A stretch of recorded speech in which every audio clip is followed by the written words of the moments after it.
السلام علیکم ورحمۃ اللہ وبرکاتہ۔ یہ دیکھیں جی، پانی آ رہا ہے جو پہاڑوں سے اترتا ہوا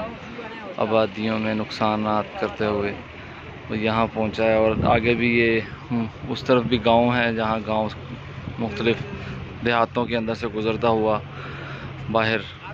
دریائے سندھ کے اندر جا رہا ہے، اور یہ لوگ بھی سارے اپنی مدد کے تحت بیٹھے ہوئے ہیں کناروں پر، اور انہوں نے باندھا ہوا ہے سارا،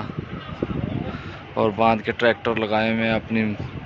مدد کے تحت لگے ہوئے ہیں بیچارے، تاکہ ہماری یہ جو آبادی ہے اس طرف مکمل اس آبادی کو نقصان نہ پہنچ سکے۔ یہاں بھی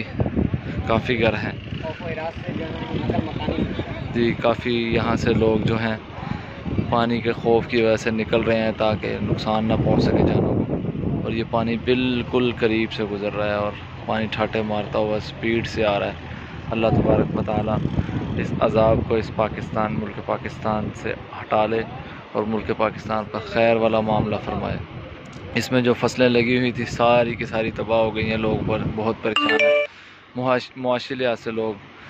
جو آئندہ آنے والا وقت ہے وہ بہت مشکل دیکھ رہے ہیں کہ یہاں جو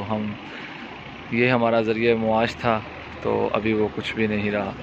کہ بہت دور تک پانی بھی ہے، اور اس طرف بھی گاؤں میں نقصان کیا، اور ادھر بھی یہ سارے اپنی مدد کے آپ کے تحت یہ اپنی بستی کو بچانے کے لیے یہ سارے لوگ کوشش کر رہے ہیں۔